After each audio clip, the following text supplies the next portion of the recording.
बच्चों नमस्कार, आपका स्वागत है गड़ा रिवर में इसके एक और शानदार और बेहतरीन लेक्चर में। तो बच्चों बायोकेमिस्ट्री में हम पढ़ रहे थे यूनिट नंबर 2। हमने लास्ट वीडियो में पढ़ा बच्चों की G6PD, उसके अलावा हमने पढ़ा HMP शंट साइकिल के बारे में। तो HMP शंट साइकिल के बारे में हमारा G6PD अब बाकी रह गया पढ़ना। बच्चों हम इसको डिटेल में पढ़ते हैं कि G6PD यानी कि ये क्या होता है और इसकी कमी से क्या-क्या हो सकता है हमारे शरीर में, इसके बारे में आज डिटेल में पढ़ने वाले हैं। ये चौथा लेक्चर है बच्चों हमारी यूनिट नंबर 2 का। तो आइए बिना किसी देरी के स्टार्ट करते हैं। और अगर कटारिया फार्मेसी को आपने सब्सक्राइब नहीं किया है तो फटाफट से आगे सब्सक्राइब कर दीजिए और बेल आइकन दबाना ना भूलें ताकि आगे आने वाली वीडियोस की नोटिफिकेशन मिस ना कर सको। तो आइए बच्चे स्टार्ट करते हैं बिना किसी देरी के। तो बच्चों सबसे पहला पॉइंट है हमारा G6PD डिफिशियंसी में क्या-क्या होता है हमारे शरीर में। बात करें बच्चों G6PD deficiency is genetic disorder caused by the deficiency of enzyme, यानी कुछ एंजाइम की वजह से होने वाली एंजाइम की डिफिशियंसी की वजह से होने वाली जेनेटिक डिसऑर्डर है ये, जो कि हमें पेरेंट से मिलती है। वो कैसे होता है?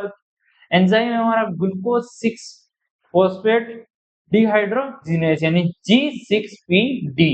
जी का मतलब हो गया ग्लूकोज, 6 का मतलब हो गया 6, पी का मतलब हो गया फॉस्फेट और डी का मतलब हो गया हमारा dehydrogenase, leading to decreased NADPH production. इसमें क्या होता है बच्चों, ये हमारा G6PD एंजाइम क्या करता है, NADPH का प्रोडक्शन डिक्रीज कर देता है and increase oxidative damage in RBCs, यानी कि आरबीसीज को तोड़ने टूटने में मजबूर कर देता है ऑक्सीडेटिव डैमेज देके।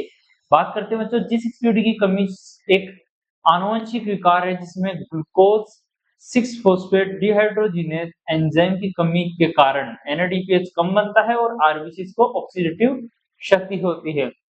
इजी लाइंस बात करें समझने की G6PD के बारे में डिटेल में समझ में आ जाएगा। इसको देखिए बच्चों, आरबीसीज को प्रोटेक्शन चाहिए होता है ऑक्सीडेटिव डैमेज से। ये प्रोटेक्शन देता है NADPH, समझ रहे हो हमारा NADPH आरबीसीज को प्रोटेक्शन देता है। NADPH कौन बनाता है? पूछोगे आपकी NADPH कौन बनाता है? NADPH बनाता है हमारा G6PD एंजाइम। अब मान लीजिए कि G6PD ही अगर कम हो गया, NADPH कम बनेगा। NADPH कम बना तो आरबीसीज को प्रोटेक्शन ही नहीं मिलेगा। यानी कि बच्चों अगर G6PD कम हो गया, NADPH भी कम हो जाएगा, आरबीसीज को प्रोटेक्शन नहीं कम हो जाएगा, आरबीसीज टूटने लगेंगे। इसको क्या बोलते हैं बच्चों? इसको बोलते हैं हेमोलाइसिस बोलते हैं, यानी कि आरबीसीज का रैपिडली टूटने को हम बोलते हैं हेमोलाइसिस। आई होप बच्चों आपको समझ में आया होगा। G6PD protects RBC from oxidative stress. ये बच्चों बहुत इंपॉर्टेंट लाइन है, याद रख लेना कि G6PD हमारा आरबीसीज को प्रोटेक्शन कर देता है एक तरीके से ऑक्सीडेटिव स्ट्रेस से। समझ रहे हो? आई होप बच्चों आपको समझ में आया होगा। आगे बात करते हैं हम इसकी इम्पोर्टेंट एंजाइम, जो कि हमारा G6PD का इम्पोर्टेंट एंजाइम है। हमारा मतलब G6PD, इसको हम ग्लूकोज 6 फॉस्फेट डिहाइड्रोजिनेज बोल रहे हैं, वो काफी इम्पोर्टेंट है, उसके बारे में हम बात करते हैं। G6PD is the first and rate limited enzyme of HMP shunt, यानी कि G6PD HMP शंट का प्रथम एवं गति नियंत्रण एंजाइम है। इसके फंक्शन होते हैं बच्चों, ग्लूकोज 6 फॉस्फेट को कन्वर्ट करता है, साथ में NADPH का प्रोडक्शन ये करता है। हमारे लिए मेन है बच्चों NADPH का प्रोडक्शन।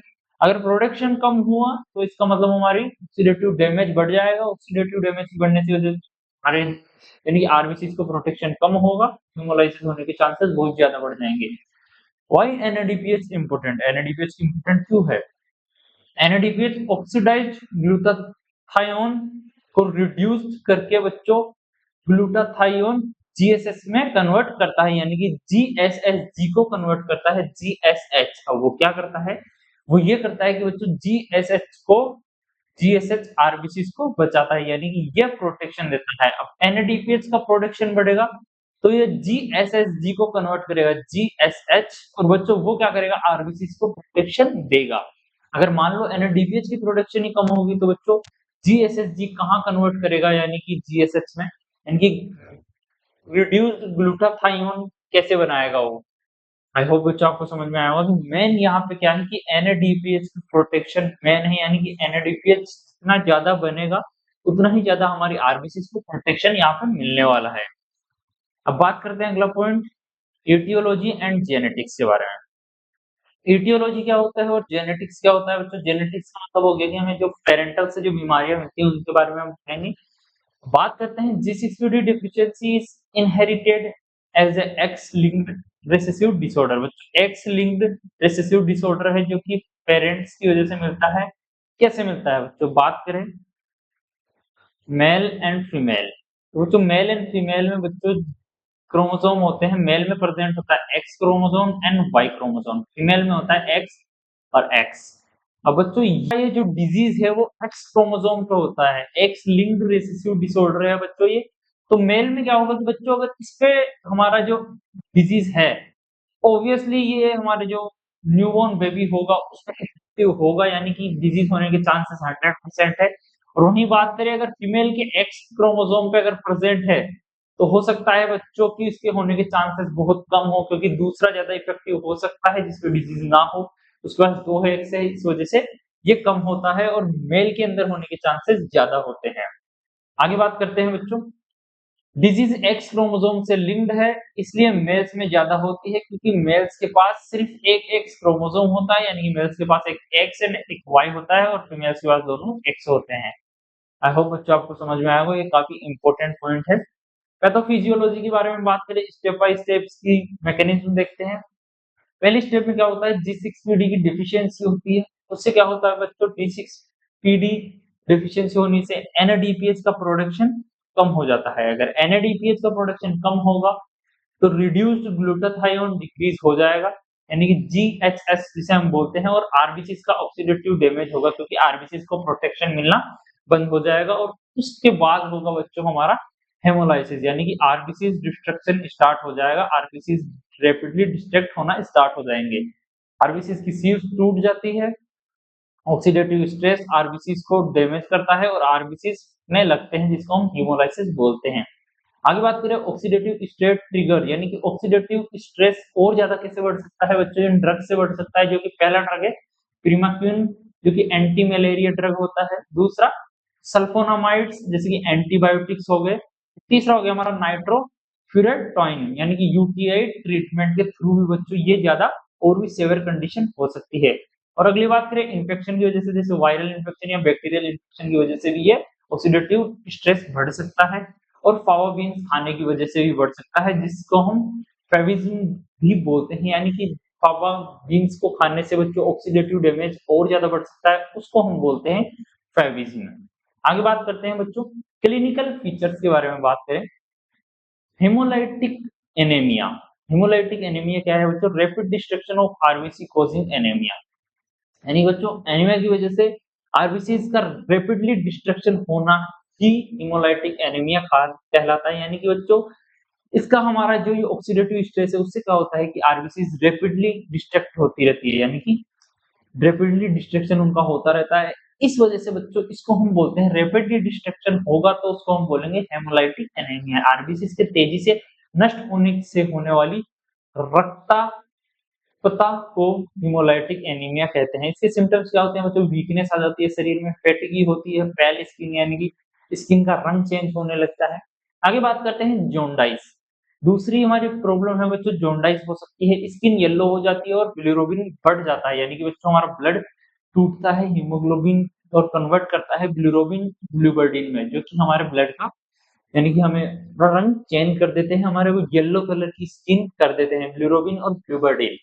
बात करते हैं बच्चों डार्क यूरिन होता है, आरबीसी टूटने से हीमोग्लोबिन यूरिन में चला जाता है, यूरिन डार्क हो जाता है। ये वो बच्चों आपको समझ में आया, आरबीसी टूटते हैं, कुछ आरबीसी टूटे हुए हमारे यूरिन में चल जाते हैं, किडनी में चल जाते हैं और फिल्ट्रेशन के दौरान हमारा यूरिन जो रंग चेंज कर लेता है, यानी कि कलर चेंज कर लेता है, डार्क कलर का हो जाता है। रेटिक्यूलोसाइटोसिस, बॉडी नए आरबीसी बनाना स्टार्ट करती है, इसलिए इमेच्योर आरबीसी ब्लड में बढ़ जाते हैं, उसको हम बोलते हैं रेटिक्यूलोसाइटोसिस। और बच्चों अगला पॉइंट हमारा नियोनेटल जोंडाइस, यानी कि बच्चों न्यूबॉर्न बेबीज में सेवियर जोंडाइस हो सकता है, उसे हम बोलते हैं नियोनेटल जोंडाइस। आगे बात करें डायग्नोसिस की, इसके ट्रीटमेंट यानी कि इसकी जांच कैसे कैसे होती है बच्चों, कौन कौन सी इसकी जांच हो सकती है उनके बारे में बात करते हैं। पहली बच्चों पेरिफेरल ब्लड सिमियर, यानी कि हिंज बॉडीज। हिंज बॉडीज क्या होती है बच्चों, हिंज बॉडीज बच्चों जैसे ब्लड होता है, ब्लड के अंदर आरबीसी के अंदर हीमोग्लोबिन टूट के एक तरीके से जम जाता है, उसको बोलते हैं हिंज बॉडीज, यानी कि बच्चों डैमेज्ड हीमोग्लोबिन पार्टिकल्स जम जाते हैं, उन्हें हम बोलते हैं hinge bodies. Most important exam point है बच्चों की बात करें। अगला है हमारा G6PD एंजाइम एसे, यानी कि बच्चों कन्फर्मेटिव टेस्ट है ये बच्चों G6PD एंजाइम पे डायरेक्टली निगाह रखता है, एक तरीके से पता लगाता है कि उसकी एक्टिविटी कितनी है। अगर G6PD एंजाइम की एक्टिविटी कम है तो समझ लीजिए कि ये हमारे को हो चुका है, यानी कि ये डिजीज होने के चांसेस ज्यादा हो चुके हैं, यानी ऑक्सीडेटिव डैमेज हमारा बढ़ सकता है, यानी कि बढ़ चुका है। बात करें सीबीसी होता है बच्चों, एक जांच होती है एनीमिया डिटेक्ट करता है, यानी कि बच्चों ये एनीमिया डिटेक्ट करता है, ये पता लगाता है कि हमारी बॉडी में कितना डैमेज हो चुका है। इसके हिसाब से हमारे को बताता है कि हाँ, हमें ये डिजीज होने के चांसेस कितने हैं और कि हो चुकी है या नहीं हो चुकी। यानी कि बच्चों G6PD की कितनी ज्यादा हमारी बॉडी में डिफिशियंसी है। आई होप बच्चों आपको समझ में आया होगा। आगे बात करते हैं बच्चों, हमारा अगला टेस्ट होता है यूरिन टेस्ट। हीमोग्लोबिनूरिया डिटेक्ट करता है, यानी कि बच्चों हीमोग्लोबिनूरिया क्या होता है, हमारी आरबीसीज में हीमोग्लोबिन टूटता है और बच्चों कुछ वो हमारी किडनीज के अंदर ट्रांसफर हो जाता है और यूरिन फिल्ट्रेशन के दौरान वहां पे जमा हो जाता है, उसको बोलते हैं हम बच्चों हीमोग्लोबिन्यूरिया। आगे बात करते हैं बच्चों, Heinz bodies are characteristics of G6PD deficiency, यानी कि हिंज बॉडीज बन रही है, इसका मतलब G6PD की डिफिशियंसी हो गई हमारी बॉडी में। आगे बात करते हैं बच्चों इसकी मैनेजमेंट के बारे में। इसका मेन ट्रीटमेंट होता है बच्चों अवॉइड ऑक्सीडेटिव ट्रिगर्स, जैसे कि प्रीमाक्यूनी मलेरिया की दवाएं अवॉइड करें, सल्फर ड्रग्स फेवा बीन्स खाने से दूर रहे। और बात करें सेवियर केसेस में क्या होता है बच्चों, ब्लड ट्रांसफ्यूजन दिया जाता है, उससे क्या होता है कि बच्चों तो ब्लड में नए नए सेल्स की ग्रो होना स्टार्ट हो जाती है, यानी कि न्यू ग्रो होना स्टार्ट हो जाते हैं आरबीसीज।